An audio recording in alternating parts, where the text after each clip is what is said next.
कुंज में पत्थर की शिला पर बिछे फूलों के बिछौने पर लेटी हुई अस्वस्थ शकुंतला अपनी सखियों के साथ और उनके वार्तालाप को सुनते राजा दुष्यंत। सखियां स्नेह के साथ शकुंतला को पंखा झलते हुए, क्यों शकुंतला, कमल के पत्ते की हवा अच्छी तो लग रही है ना? शकुंतला, क्या तुम मेरे ऊपर पंखा झल रही हो? शकुंतला की ये बात सुनकर दोनों सखियां और दुखी हो जाती हैं।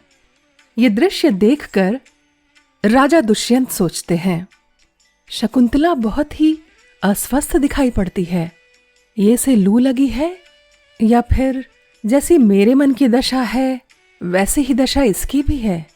ठीक है, अब इसमें संदेह नहीं, इसकी कलाई में कमल नाल का एक ढीला ढाला कंगन पड़ा है।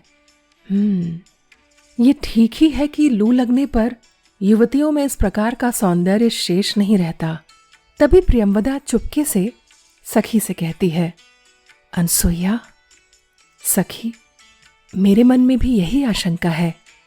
अच्छा, इससे पूछती हूं। सखी, तुझसे एक बात पूछती हूं, तुझे बहुत कष्ट हो रहा है।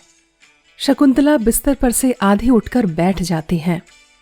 क्या पूछना चाहती हो?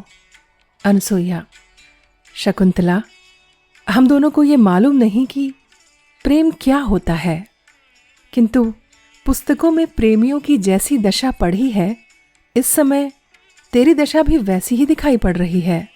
अब ठीक बता, तेरे कष्ट का कारण क्या है? जब तक विकार का सही कारण ज्ञात ना हो तब तक उसका कुछ भी प्रतिकार नहीं किया जा सकता। ये बात सुनकर राजा मन ही मन सोचते हैं, अनसुईया ने भी वही बात सोची जो मैं सोच रहा था।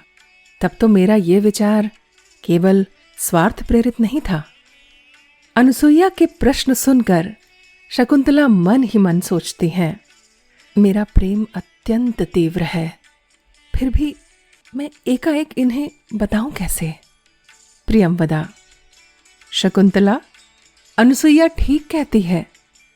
अपने रोग की इस तरह उपेक्षा क्यों करती हो? दिनों दिन तुम्हारी देह सूखती जा रही है। अब बस सौंदर्य की झलक ही तुम पर शेष बची है। इधर राजा, प्रियंवदा की बात सच है, क्योंकि इसके कपोल और मुख बिल्कुल मुरझा गए हैं। कटी और अधिक क्षीण हो गई है। कंधे बहुत झुक गए हैं। रंग पीला पड़ गया है।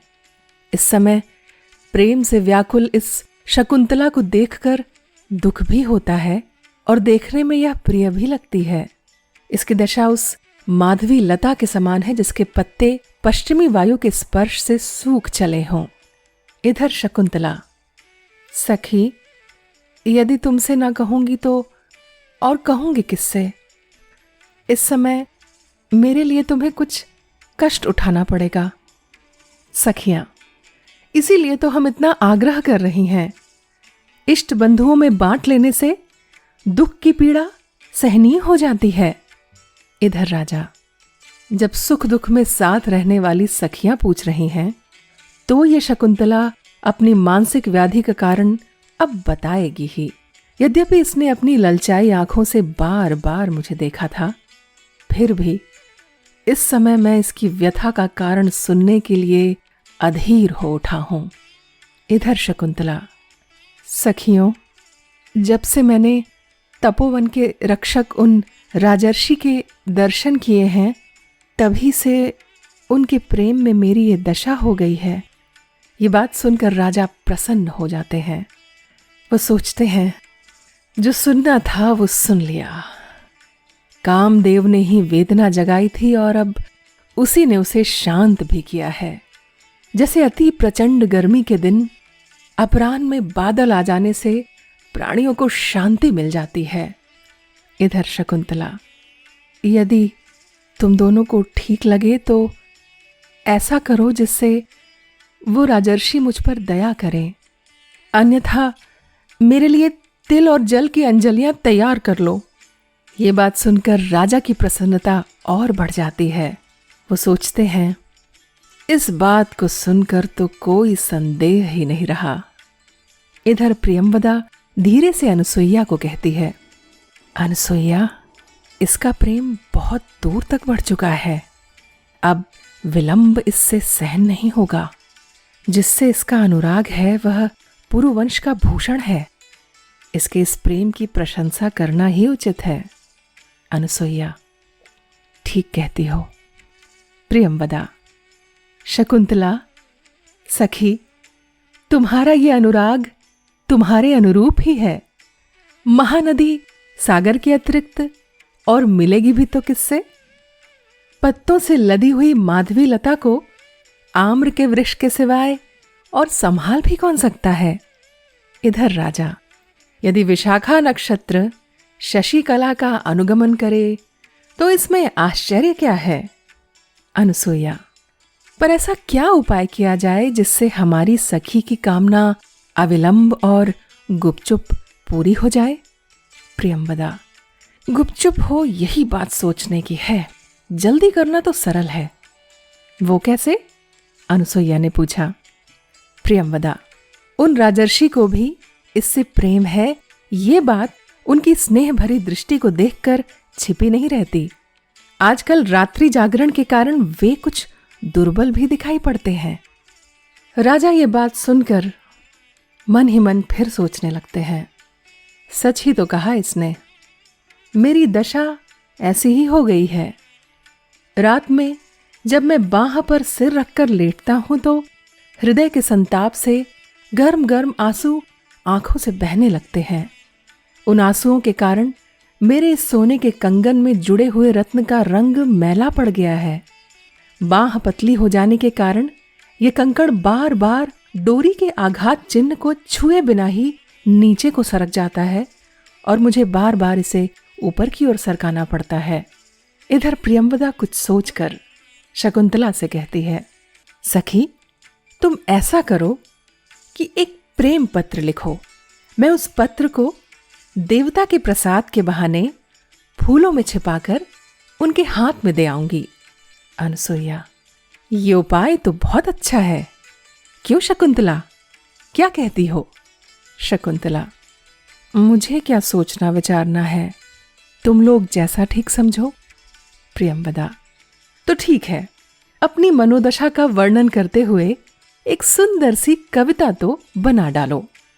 शकुंतला, अच्छा, सोचती हूं, परंतु मेरा हृदय इस विचार से कांप उठता है कि कहीं वे मेरा तिरस्कार न कर दें। इधर राजा प्रसन्न होकर सोचते हैं, अरे भीरू, जिससे तुम्हें तिरस्कृत होने की आशंका हो रही है वो तो तुमसे मिलने के लिए अधीर खड़ा है। याचक को लक्ष्मी मिले या ना मिले, परंतु स्वयं लक्ष्मी जिसे चाहे वो कैसे दुर्लभ हो सकता है। इधर सखियां, तुम व्यर्थ ही अपने गुणों का अनादर करती हो। शरीर को शांति देने वाली शरद ऋतु की चांदनी को कौन कपड़ा ओढ़कर अपने से दूर रखता है? ये बात सुनकर शकुंतला के चेहरे पर मुस्कान आ जाती है और वो कहती है, अच्छा, ठीक है, मैं प्रेम पत्र लिखती हूं। इधर राजा, अपनी प्रियतमा को अपलक देखने का ये बहुत ही अच्छा अवसर है। ये इस समय कविता रचने बैठी है। इसकी एक भौं कुछ ऊंची हो गई है और कपोलों पर रोमांच हो आया है। मेरे प्रति इसका प्रेम कितना स्पष्ट झलक उठा है। शकुंतला, सखी, मैंने गीत तो सोच लिया है, परंतु यहां लिखने का कोई साधन तो है ही नहीं। प्रियंवदा, ये कमल का पत्ता कैसे तोते के पेट के समान सुकुमार है, इसी पर अपने नाखूनों से लिख डालो ना। शकुंतला, कमल के पत्ते पर नाखूनों से लिखकर, री अब जरा सुन लो, ठीक बना है या नहीं। सखियां, सुनाओ, हम सुन रही हैं। शकुंतला पढ़ती है, तड़पू मैं दिन रात न मुझको चैन एक पल आए रे, लगी प्रेम की आग मुझे जो अंग अंग झुलसाए रे, तेरे जी का हाल न जानो मुझे चाह तड़पाए रे। तभी राजा एकाएक उनके पास पहुंचकर कहते हैं, सुंदरी, कामदेव तुम्हें तो केवल तपाता है, परंतु मुझे तो जलाए ही डालता है। दिन के कारण चंद्रमा की कांति जितनी मलिन हो जाती है, उतनी कुमुदनी की नहीं होती। राजा को देखकर सखियां प्रसन्न हो उठती हैं और कहती हैं, वाह, हमने सोचा और आप आ पहुंचे। आपका स्वागत है।